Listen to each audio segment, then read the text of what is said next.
শ্রী শ্রী রামকৃষ্ণ লীলা প্রসঙ্গ। স্বামী শারদানন্দ ভক্ত ছিলেন, জ্ঞানী ছিলেন না। ভাবমুখে থাকা কখনো কিরূপে সম্ভবে বুঝিলে ওই কথা আর বলা চলে না। সচরাচর লোকে ঠাকুর ভাবমুখে থাকিতেন শুনলে ভাবিয়া বসে যে তিনি জ্ঞানী ছিলেন না। ভগবদনুরাগ ও বিরহে মনে যে সুখ দুঃখাদি ভাব আসিয়া উপস্থিত হয়, তাহাই লইয়া সদা সর্বক্ষণ থাকিতেন। কিন্তু ভাবমুখে থাকাটি যে কি ব্যাপার বা কিরূপ অবস্থায় উহা সম্ভব, তাহা যদি আমরা বুঝিতে পারি তবে বর্তমান বিষয়টি বুঝিতে পারিব। সেই জন্য ভাবমুখে থাকা অবস্থাটির সংক্ষেপ আলোচনা এখানে একবার প্রকারে করিয়া লওয়া যাক। পাঠক মনে মনে ভাবিয়া লন, 3 দিনের সাধনে ঠাকুরের নির্বিকল্প সমাধি হইল। প্রশ্ন, নির্বিকল্প সমাধিটি কি? উত্তর, মনকে একেবারে সংকল্প বিকল্প রহিত অবস্থায় আনয়ন করা। প্রশ্ন, সংকল্প বিকল্প কাকে বলে?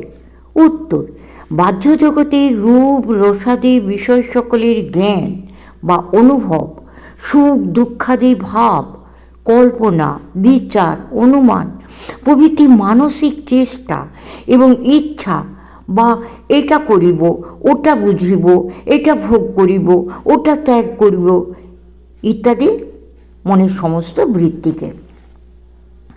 প্রশ্ন, বৃত্তি সকল কোন জিনিসটা থাকিলে তবে উঠিতে পারে?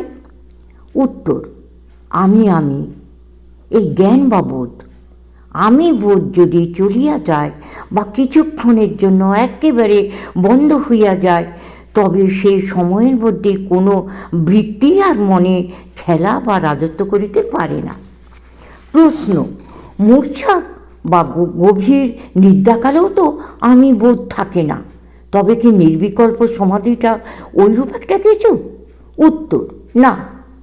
মূর্ছা বা সুষুপ্তিতে আমি বোধ ভিতরে ভিতরে থাকে, তবে মস্তিষ্ক রূপ ব্রেন যে যন্ত্রটার সহায়ে মন আমি করে সেটা কিছুক্ষণের জন্য কতকটা জড়ভাবাপন্ন হয় বা চুপ করিয়া থাকে।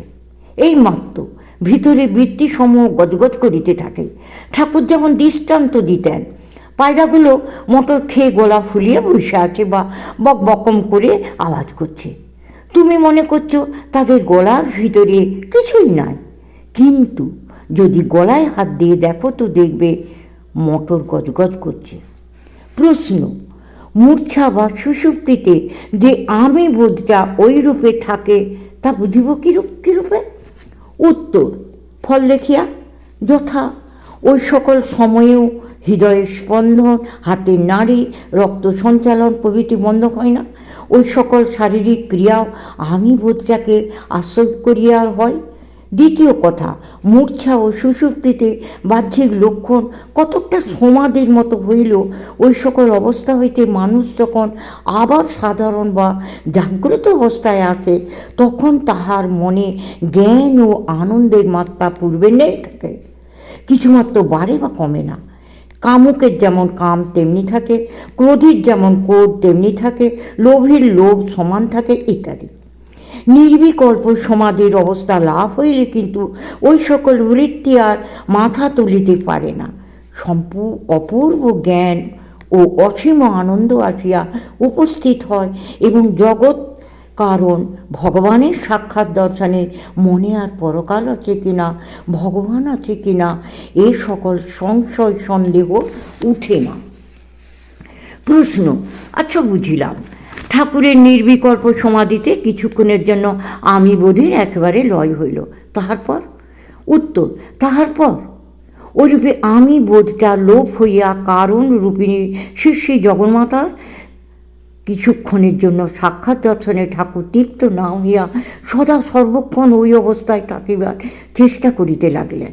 প্রশ্ন, সেই চেষ্টার ফলে ঠাকুরের মনে কিরূপ অবস্থা হইল এবং কিরূপ লক্ষণই বা শরীরে প্রকাশিত হইল? উত্তর, কখনো আমি বোধের লোপ হইয়া শরীরে মৃত ব্যক্তির লক্ষণ সকল প্রকাশিত হইয়া ভিতরে জগদম্বার পূর্ণ বাধামাত্র শূন্য সাক্ষাৎ দর্শন। আবার কখনো অত্যল্পমাত্র আমি বোধ উদিত হইয়া শরীরে জীবিতের লক্ষণ একটু প্রকাশ পাওয়া ও সত্যগুণের অতিশয় আধিক্যে শুদ্ধ স্বচ্ছ পবিত্র মনরূপ ব্যবধান বা পর্দার ভিতর দিয়া শ্রী জগদম্বার কিঞ্চিৎ বাধাযুক্ত দর্শন।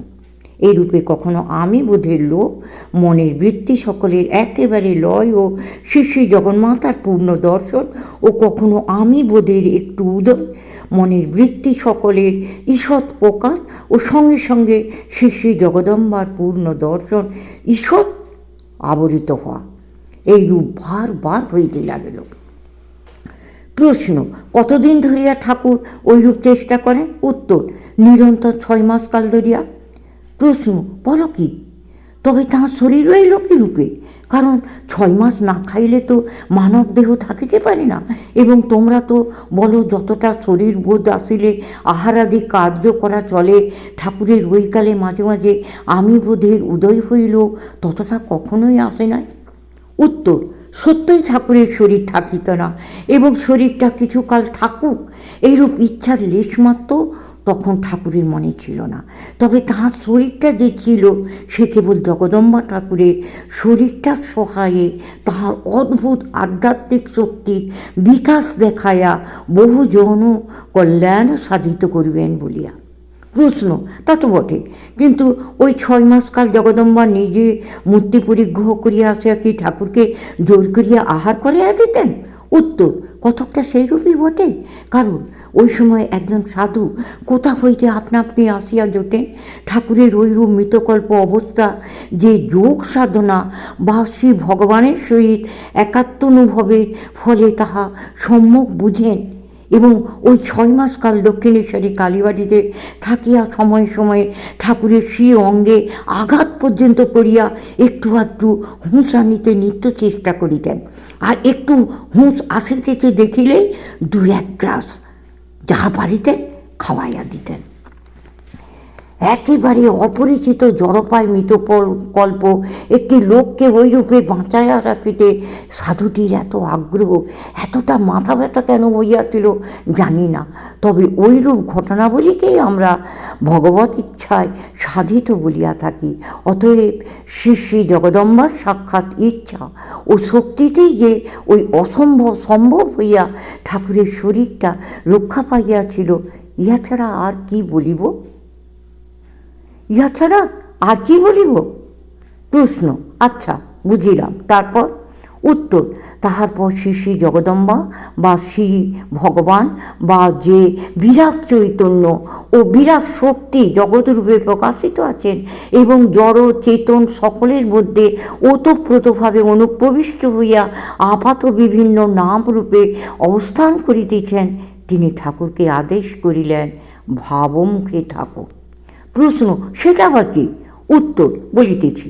কিন্তু ঠাকুরের ওই সময়কার কথা বুঝিতে হইলে কল্পনার সহায়ে যত দূর সম্ভব ঠাকুরের ওই সময়ের অবস্থাটা একবার ভাবিয়া লওয়া আবশ্যক।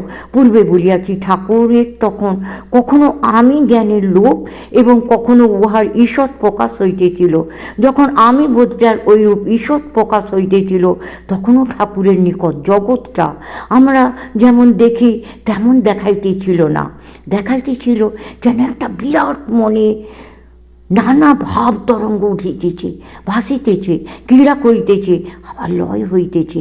অপর সকলের তো কথাই নয়, ঠাকুরের নিজের শরীরটা, মনটা ও আমিত্ব বোধটাও ওই বিরাট মনের ভিতরে একটা তরঙ্গ বলিয়া বোধ হইতেছিল। পাশ্চাত্য জড়বাদী পণ্ডিত মূর্খের দল যে জগৎ চৈতন্য শক্তিকে নিজের বুদ্ধি ও বুদ্ধিপ্রসূত যন্ত্রাদি সহায়ে মাপিতে যাইয়া বলিয়া বসে, ওটা এক হলো জড়। ঠাকুর এই অবস্থায় পৌঁছায়া তাহারই সাক্ষাৎ স্বরূপ দর্শন বা অনুভব করিলেন। জীবন্ত জাগ্রত একমাদ্বিতীয়ম, ইচ্ছা ও ক্রিয়া মাত্রেই প্রসূতি, অনন্ত কৃপাময়ী জগজ্জননী। আর দেখিলেন সেই একমদ্বিতীয়ম নির্গুণ ও সগুণভাবে আপনাতে আপনি বিভক্ত থাকায় ইহাকেই শাস্ত্রে স্বগত ভেদ বলিয়াছে। তাহাতে একটা ব্রহ্ম স্তম্ভ পর্যন্ত ব্যাপী বিরাট আমিত্ব বিকশিত রইয়াছে। শুধু তাহাই নয়, সেই বিরাট আমিটা থাকাতে বিরাট মনে অনন্ত ভাবতরঙ্গ উঠিতেছে। আর সেই ভাবতরঙ্গই স্বল্পাধিক পরিমাণে খণ্ড খণ্ডভাবে দেখিতে পাইয়া মানবের ক্ষুদ্র ক্ষুদ্র আমিগুলো উহাকেই বাহিরে জগৎ ও বহির্জগতের ভিন্ন ভিন্ন পদার্থ বলিয়া ধরিতেছে ও বলা কহা ইত্যাদি করিতেছে। ঠাকুর দেখিলেন বড় আমিটার শক্তিতে মানবের ছোট আমিগুলো রহিয়াছে ও স্ব কার্য করিতেছে, এবং বড় আমিটাকে দেখিতে ধরিতে পাইতেছে না বলিয়া ছোট আমিগুলো কমে পড়িয়া আপনাদিগকে স্বাধীন ইচ্ছা ও ক্রিয়াশক্তিমান মনে করিতেছে। এই দৃষ্টিহীনতাকে শাস্ত্র অবিদ্যা ও অজ্ঞান বলেন। সমাপ্ত।